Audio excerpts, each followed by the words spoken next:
예, 이제 다음으로 넘어갈게요. 공식 표준 중에 ISO 14143. 네, 요거는 이제 이 소프트웨어에 대한 규모 산정 표준이에요. 그래서 네, 정량적으로 소프트웨어의 규모를 어떻게 산정할까에 대한 것들을 이제 국제 표준화하는 과정에서 만들어졌다. 초점을 소프트웨어가 어떻게 구현되었는가가 아닌 사용자가 어떠한 기능을 요구했는지로 이동을 시킨 거다. 그래서 이제 IBM이 항상 모든 걸 보면 소스를 IBM에서 근무했던 연구자들이 만들어요. 이것도 이제 소스로 보면은 IBM이다. 경점수 분석 이거 발표하면서 이제 일반에 공개된 거다. 뭐 그런 이야기입니다. 그래서 이제 기능 규모 측정 방법, 사용자의 기능 요구 사항을 측정하는 거다. 자, 그래서 측정을 어떻게 할 건데 이런 거예요. 측정은 기능이 뭔데, 일반화된 기능이 뭔데 이걸 먼저 생각해야 돼요. 네, 그러면 소프트웨어 개발할 때 여러분들이 인프라 하드웨어 개발을 안 하잖아요. 소프트웨어 개발할 때 반드시 염두에 두고 개발해야 될 분석 설계를 해야 될 대상. 그건 뭐가 있어요? 기능 요구사항과 데이터 요구사항. 맞죠? 네. 자, 비기능 요구사항은 정량화를 기능 점수로 할 수 없어요. 그래서 여기 들어오지 않아요. 네, 그거는 소요되는 자원, 넷먼스가 소요되는 자원이라서 넷먼스 기준이에요. 여전히. 근데 기능 요구사항들은 가능하다. 자, 그거를 우리가 크게 두 가지로 나눠서 트랜잭션 기능과 데이터 기능을 합니다. 트랜잭션의 기능에 대한 부분. 자, 그러면 이 기능은 다시 대별하면 뭐가 있어요? 기능은 입력, 입력, 그다음에 출력, 그리고 조회 세 가지가 있어요. 자, 사용자 관점에서 뭔가를 만들어 달라고 소프트웨어로. 그러면 그때 가능한 기능은 입력, 출력, 조회. 자, 삭제는 요 세 개 중에 어디 들어가요? 입력이에요. 네, 삭제 요구도 입력이에요. 그래서 EI, external input, external output, external query 이렇게 세 개로 부른다. 자, 그런데 출력과 조회가 뭐가 틀려요? 자, 조회는 데이터 있는 거를 그대로 불러다가 중간에 연산이나 가공 없이 화면에 그대로 뿌린다. 조회. 없이 한 것이 만약에 있어요. 연산이나 가공이 있어요. 그렇게 해서 뿌렸다. 이건 출력. 이해되시죠? 조회는 그냥 단순히 불러왔다. 출력은 가공이나 연산을 통해서 그 결과값을 화면에 뿌린다. 이게 이제 다른 점이에요. 자, 그러면 이제 데이터 기능을 볼게요. 데이터 기능은 내부 논리 파일과 외부 연계 파일 두 개를 크게 나눠요. 그래서 내부 논리 파일은 인터널 로직 파일에서 ILF라고 부르고요. 그리고 외부 연계 파일은 external 인터페이스 파일, 그래서 EIF라고 불러요. 자, 그래서 이게 지금 소프트웨어 공학에서 여러분들 표준 때문에 이야기를 해드리는데 프로젝트 관리에서 이미 프로젝트 관리 운영에서 보셨죠? 그때 이해 다 하시는 거죠? 네, 대충. 네, 대충. 좋아요.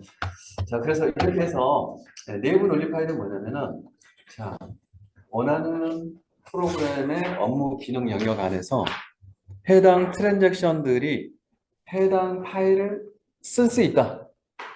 쓰기가 가능하다. 데이터를 쓴다. 그러면 이거는 ILF예요.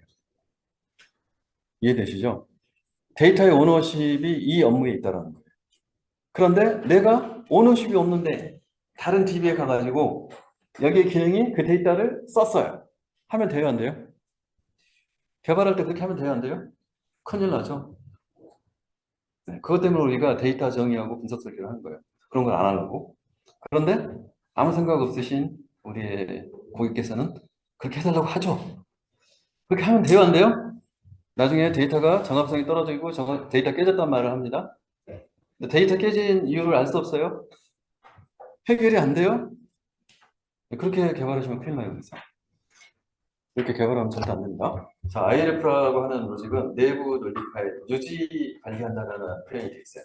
데이터를 유지 관리하는 회사만 ILF예요. 자, 그렇지 않고 그러면 남이 쓰고 있고 나는 못 쓰는 다른 파일들이 있는데 내 업무에 필요가 없어요. 그래서 그 파일들을 참조해서 불러와가지고 내가 그거를 이쪽에서 썼어요. 자, 이 경우에는 바로 외부 연계 파일이라고 부르는 거예요. 그래서 external interface 파일, 그래서 EIF라고 부르는 거예요. 자, 그러면 자, EIF로 되어 있는 녀석에다가 누군가는 쓰기 권한을 갖고 있잖아요. 예, 그 업무가 있을 거잖아요. 그렇죠? 이 업무하고 여기에 이 업무하고는 같은 업무예요, 틀린 업무예요? 반드시 달라야 돼요. 이 단위 업무라고 하는 것이 그러니까 구분이 되는 거예요. 이해되시죠? 그런데 저희가 개발하시다 보시면 이게 막 뒤죽박죽 섞여 있는 대부분의 사이트를 그동안에 보셨을 거예요. 네, 그렇게 개발하면 나중에 데이터 문제가 하나 생겨요. 그리고 그 좋아하는 통립에다가 테이블 다 때려놓고 그렇게 하면 어떻게 됩니까? 필드가 비슷한 것들이 있으면 네, 남의 거 필드를 내 것처럼 쓰려고 하죠. 네, 그렇게 해서 마스터 DB 하나 만들어 놓고 테이블도 마스터처럼 하나 만들어 놓고 그리고 모두가 거기에 액세스하는 게 좋아요. 왜냐면 개발이 편하잖아요. 그렇지만 DB도 편한가? 하나만 만들면 되니까. 근데 그렇게 만들면 어떤 문제가 생겨요? 자, 이렇게 만들면 가격도 싸요. 왜냐면 데이터베이스 라이센스 가격이 이제 조금 필요하잖아. 맞죠? 자, 그래서 비용 절감형으로 이렇게 만든 거예요. 맞죠? 네, 그래서 데이터가 계속 누적되고 시간이 가면 갈수록 시스템이 어떻게 된다? 불안정해지고 데이터가 자꾸 안 맞기 시작한다. 맞죠? 그러다가 어느 순간에 폭발한다. 장애가 난다. 그리고 나면 예, 소방수를 하고 이제 야, 떼어내자. 그래가지고 다시 분리 작업을 하죠. 그걸 계속 반복하고 있어요. IT 입장에서는 일이 많이 생겨서 좋죠. 오라클은 더 좋죠. 라이센스를 계속 팔 수 있네. 한 방에 다 샀으면 그 뒤에 팔 게 없는데 한 방에 그렇게 실적 내고 도망가면 그 다음에 온 영업이나 사장님은 어떻게 되겠어요? 오라클 입장에서. 그죠? 네, 그러니까 우리가 아주 바람직한 생태계를 만들고 있는 거예요. 아, 근데 그렇게 하면 안 된다라고 하는 것에 대한 근거를 이런 데서 그러니까 알 수 있어야 돼요. 그래서 고객이 이 업무 하는데 다른 업무 추가적으로 계속 요청해서 넣어달라고 하시죠. 이 업무랑 그 업무는 다른 업무고요. 넣으면은 데이터 오너십 때문에 나중에 데이터 문제 생겨요. 절대 넣으면 안 돼요. 라고 PL이 자를 줄 알아야 돼요. 근데 PL이 이 펑션 포인트에 관련된 컨셉이 없으면 그걸 못 잘라요. 그래서 다 받아줍니다. 네, 그래서 DB가 뭐가 됩니까? 우리 속된 말로 전문 용어 누더기가 되고 프로그램이 누더기가 됩니다. 언젠가는 분리할 거예요. 그렇지만 지금 예산이 없으니까 인시 대빵으로 조금만 만들어줘 했는데 조금 발을 들였다가 조금이 아니죠. 점점 깊어집니다. 넓어진 게 아니라 깊어져요. 범위 확장은 넓어져도 확장이고요. 깊어져도 확장이에요. 네, 그러면서 이제 수렁에 빠지게 되는 거죠. 그래서 어느 순간에는 메인 업무 개발은 안중에도 없고 이 서브로 들어온 녀석 때문에 다들 난리가 나죠. 이렇게 개발하면 된다 안 된다? 안 되지는 거 알지만 하죠. 왜 하죠? 시키니까. 그러고 하시면 안 돼요. 현실에 돈이 없어서 네가 돈 낼 거야 그러면 할 말은 없지만 그래서 아닌 것은 아니라고 말은 하고 해야 되죠. 그래서 이 펑션 포인트 컨셉을 이해하고 나면 그 발주처에서 잘 모르니까 그런 얘기 할 수 있어요. 그런데 앞단에 데이터 오너십하고 업무 부분에 대해서 명확히 구분을 해야 된다. 그리고 그 구분을 해야 되는 이유는 데이터의 쓰기를 여러 업무가 하게 되면 데이터가 깨집니다. 그 다음에 데이터가 컬럼명이 비슷할 뿐이지 데이터에 대한 그 타입 정의 하잖아요. 데이터 속성 정의를 할 때 실제로 업무 프로세스가 달라지면 그게 틀려져요. 그런데 발주처에서 볼 때는 그 구분을 못 해가지고 하라고 하거든요. 근데 나중에 그거를 보면 어느 순간에 문제가 생기죠. 그래서 심각한 상황일 수도 있어요. 알면 무식하게 이런 이유 때문에 안 되는데 그래도 할까요? 그러면 발주처가 뭐라 그럴까요? 이것 때문에 장애날 수도 있는데 하시겠어요? 오픈 때 안 될 수도 있어요. 그러면 발주처에서 예스라고 해주면 나중에 오픈 때 나는 즐거운 거야. 책임은 그가 질 거니까.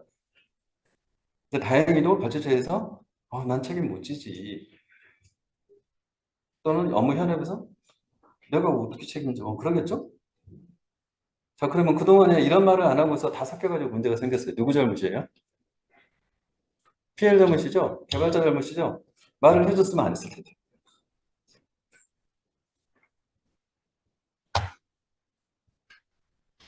앞으로 말씀하실 거예요? 그러다 안 하실 거예요?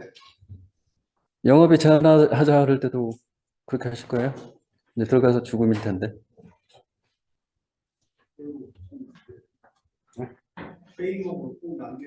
그렇죠. 회의록으로 남겨야지. 그럼에도 불구하고 해야지라고 하면 회의록에 남겨서 뭐 뿌려야지. 네. 이제 기능을 이렇게 타입을 나누고 그 기능에 해당되는 이제 기능들 입력제 뭐 출력 어떤 뭐 우리 표현들은 출력이라는 표현이 아니고 실제로는 뭐 인사 정보 조회 또는 직원 정보 조회, 직원 정보 입력, 또는 직원 정보 출력 뭐 이런 식으로 되어 있겠죠. 뒤에 요 앞에 업무명만 달라지고 뒤에 여기 계속 붙는 거예요. 그래서 실제로 기능 분해할 때 여러분들이 사이징, 에스티메이션 또는 기간이나 비용을 산정을 할 때는 그 레벨까지 기능 분해를 해야 된다는 거예요. 이해되시죠? 예. 그렇게 해야만 정확하게 프로그램의 규모가 나오는 거예요. 그 다음에 1 펑션 포인트당 얼마짜리다? 50만 원. 그래서 이걸 제대로 체계까지 안 하면 어떻게 한다? 나는 굉장히 싸게 고객에게 충성도 높은 서비스를 제공할 수 있다. 근데 싸게 충성도 높게 하고 싶으세요?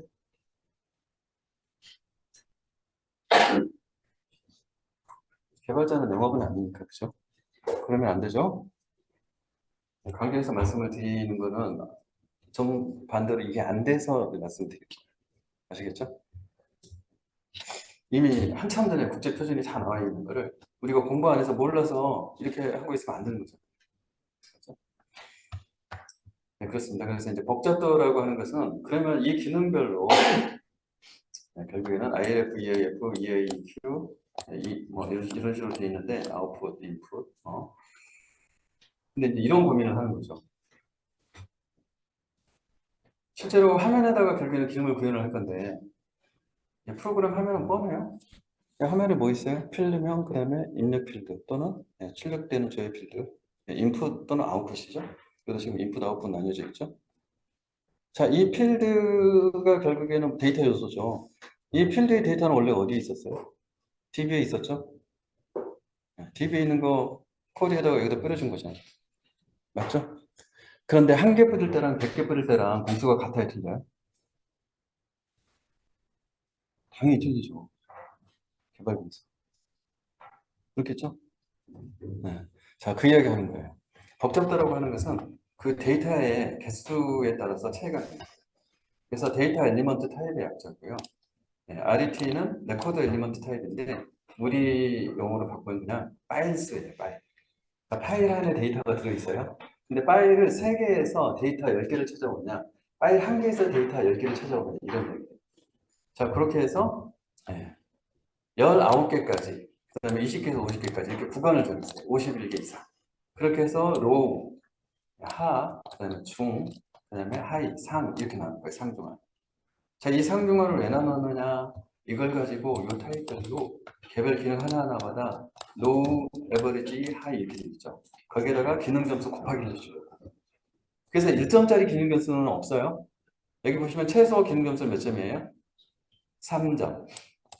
3점. 3, 4, 6, 4, 5, 7, 3, 4, 6. 그래서 이 5, 출력이 좀 더 비싸죠. 그죠? 그 다음에 ILF 데이터 쪽 기능은 이게 비싸죠. 7, 10, 15, 그 다음에 참조는 5, 7, 10. 이렇게 구분이 되어 있는 거예요. 그래서 이 복잡도 매트리스를 이용하고, 그 다음에 이 가중치 점수를 반영을 해서, 결국에는 여기에 매겨진 펑션 포인트 할당, 배분하는 이 로직에 의해서 점수를 계산하면 된다. 그럼 엑셀 시트가 트랜잭션 기능 시트, 그 다음에 데이터 기능 시트 이렇게 있겠죠. 그래서 이 두 개를 다 합산을 해야 총 이제 점수가 나오는 거예요. 그렇게 하는 게 ISO 14243 표준이다. 그래서 FP 측정 미용은 개발 프로젝트, 개선 프로젝트, 개발 안정 프로젝트, 개선 안정 프로젝트, 결국에는 이거는 뭐예요? 개선 프로젝트는 유지보수죠. 개발 프로젝트는 신규죠. 그리고 애플리케이션 특정 이렇게 뭐 나눌 수가 있다는 거예요. 개발하기 전에 개발 끝나고 투기를 재보면 실제 얼만큼 일을 더 했는지 알 수가 있죠. 그 다음에 계속 계산 완료, 유지보수 할 때 유지보수 규모가 얼마인지 예측하고 이제 또 유지보수 끝나고 재고 그리고 나서 최종적으로 그래서 현재 그리고 우리 시스템, 우리 업무 시스템의 크기는 이렇게 하면 업무 시스템 크기를 재는 거죠. 이렇게 해서 여러 가지 타입으로 FB 측정을 할 수가 있고 그때마다 목적이 달라진다. 측정 절차는 이제 측정 유형을 결정한다. 여기서 말한 측정 범위나 애플리케이션 경계를 결정한다. 자, 애플리케이션 경계가 아까 말한 업무 단위예요. 그래서 업무 단위 결정을 잘못하면은 예를 들어서 두 개로 나눌 수 있는 업무 단위를 하나로 합쳤어요. 그래서 경계 안에 넣었어요. 그럼 어떻게 되냐면 ILF의 펑션 포인트 점수가 높죠. EAF보다. 그런데 이거를 하나로 합쳐 놓으면 ILF 기준으로 이게 될 거잖아요. 그리고 하나로 구현이 될 거잖아요. 자, 이렇게 되면은 펑션 수, 아니, 데이터 기능에 대한 펑션 수는 커질 수 있어요. 그렇죠? 근데 전체적으로 중복되는 것들은 다 삭제될 거예요. 그리고 거꾸로 트랜잭션 기능을 보면은 이제 이 참조에서 실제 해야 되는 이 트랜잭션 쪽의 기능들은 전부 다 참조가 아닌 그냥 ILF 기준으로 생성이 될 거예요. 그리고 나서 만약에 분리를 했다면 분리된 게 별도로 또 하나가 선정이 됐을 거잖아요. 결국에는 분리를 하게 되면 전체적으로 규모는 커져요. 근데 이거를 하나로 해버리면 규모가 작아져요. 이해되시죠? 고객은 발주처는 줄이고 싶어 하겠죠. 근데 줄였을 때 나중에 기술적인 문제, 결함이 생길 수 있다는 거. 그래서 가장 중요한 데이터의 문제가 생긴다는 거. 이거를 알려줘야 된다. 그래도 문제 없니? 라고 하면 오케이, 사인 받아놓고 하자. 이렇게. 그리고 이제 데이터 기능 특정, 트랜잭션 기능 특정을 해서 이걸 합산하면은 조정전 기능 점수 계산이라고 하는 게 나옵니다. 그러면 조정이라는 게 필요하구나라는 걸 전제하는 거고, 조정인자, 밸류 에디트 팩터 이렇게 해서 조정인자가 있어요. 바프라고 부르는. 이 조정인자가 지금 14가지로 이제 제시가 되어 있는데, 이런 것들에서 점수를 카운팅을 1, 2, 3, 4, 5 뭐 하는 이제 매트릭스가 있어요. 그거를 이제 반영해서 실제로 줄이거나 늘리려고 하는 거예요. 그래서 밸류 어드저스먼트 팩터에 보면은 여기에 보면은 0.65 그래서 1.35 그러니까 이 점수를 총 합하게 되면 마이너스 35%까지 줄여줄 수가 있고 플러스 35%까지 늘어날 수 있다 이런 뜻이에요. 그러면 이 펑션 포인트 100점 나왔을 때 최대한 줄여주면 예를 들어 이런 것들 때는 복잡도가 낮거나 또는 난이도가 낮거나 뭐 이런 것들 그러면은 100 펑션 포인트를 인정을 안 하고 65 펑션 포인트를 인정할 수도 있다. 뭐 이런 얘기예요. 그 다음에 이런 것들이 다 어려워서 난이도가 높고 복잡도가 높다 뭐 이런 것들이라면 결국에는 최대 100 펑션 포인트를 135 펑션 포인트로 인정을 하고 돈을 받을 수도 있다. 뭐 이런 이야기입니다. 근데 이 자체를 판단하는 것 과정이 굉장히 복잡해서 국내에서는 이 아래쪽을 안 써요. 그래서 소프트웨어 합격가 기준에서 이거 안 씁니다. 국내 소프트웨어 합격가 기준에서. 그래서 이 단까지만 하고 그 다음에 이 기능 점수에 대한 보정을 하는 게 아니라 기능 점수 대가에 대한 보정이에요. 대가 보정. 이 부분은 구분할 줄 알아야 돼요. 이거 시험 문제로 냈는데 국내 거 기준으로 여기까지 썼던 수험생들이 과거에 엄청나게 감점을 합니다. 해외 거는 공부하면서 국내 소프트웨어 합격가 기준도 모른다. 그래서 이제 측정 방법 참고로 요약을 해보면은 EIF, EI, EO, EQ 해가지고 이렇게 저, 중, 고 복잡도 가중치 넣고 그것들 다 서머리해서 이렇게 해서 최종 FP를 낸다.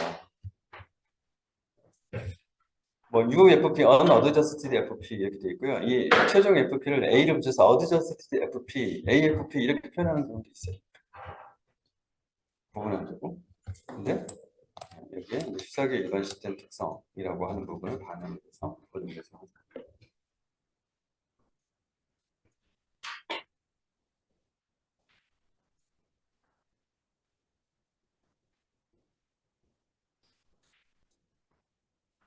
요거 TDI라고 하는 것은 Total Degree of Impact였던 것 같은데 정확하게 기억이 안 나네요. 이거 나중에 확인해서 알려드릴게요. 얘가 있네. Total Degree of Influence를 임팩트라는 의미인 것 같아요. 네.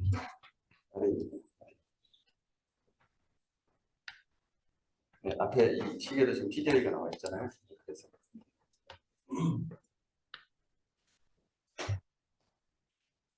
그래서 이제 FP의 측정의 특징에서 기능 점수 또는 코드라인 수, 우리가 과거에 코드라인을 했던 경우, 이 비교를 해놨고요. 네, 기능 점수는 사용자가 요구하는 기능이라고 하는 관점이 명확하고 논리적으로 되게 완벽해요. 코드라인은 개발자 관점, 미래적 관점, 코드라인을 임의로 늘릴 수 있기 때문에 이것 때문에 문제가 되는 거예요. 그래서 원하는 제품의 요구 기능에 중점을 두고 해야 된다. 개발자가 구현하는 방식이 코드를 많이 쓰고 적게 쓰고 이런 거에서 결정나면 안 된다.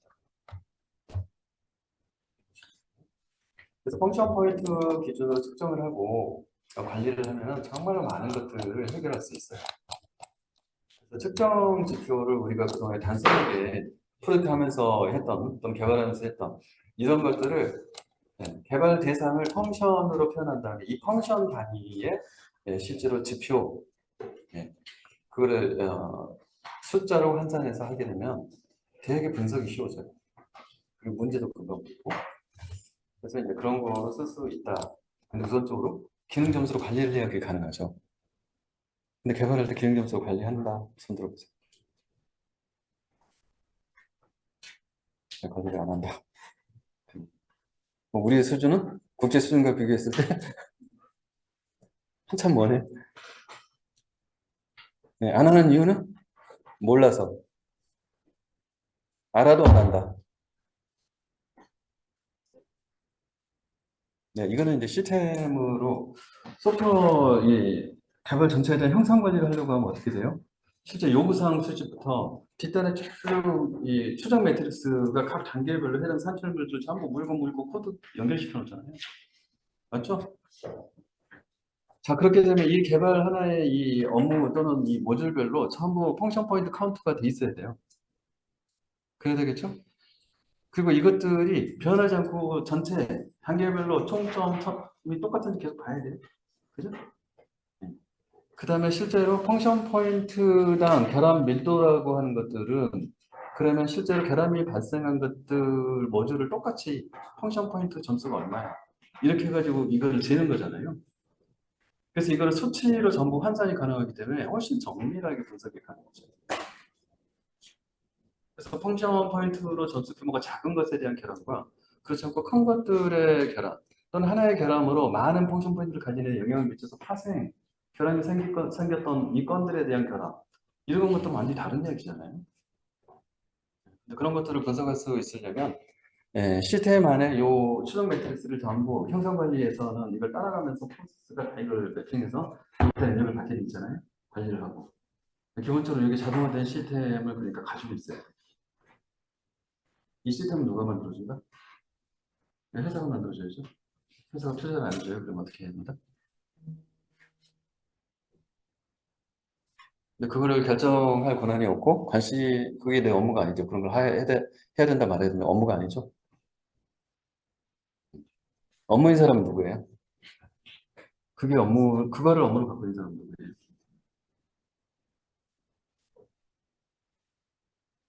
조직에서 그거를 업무로 해야 될 사람이 누구인지 안다. 손 들어보세요. 누구인지 모른다. 손 들어보세요. 대부분 네, 모르신다. 누구일까요? 그러니까는 품질 관리 조직이 있어야 돼요. 품질팀. 그죠? 품질팀이 있어야 이게 가능한 거예요. 품질팀이 결함에 관련된 문제들을 분석하고 해결하기 위해서 이런 시스템을 운영을 해야 돼요라고 그쪽에서 기한해서 인하우스 개발하든 또는 패키지를 사서 나머지 프로젝트 베풀어 주죠. 맞죠? 품질팀. 근데 품질팀이 그거를 안 하고 있고 이걸 모르고 있다. 그러면 그 팀에 문제가 있는 거지. 그렇죠? 네, 여기까지 하고.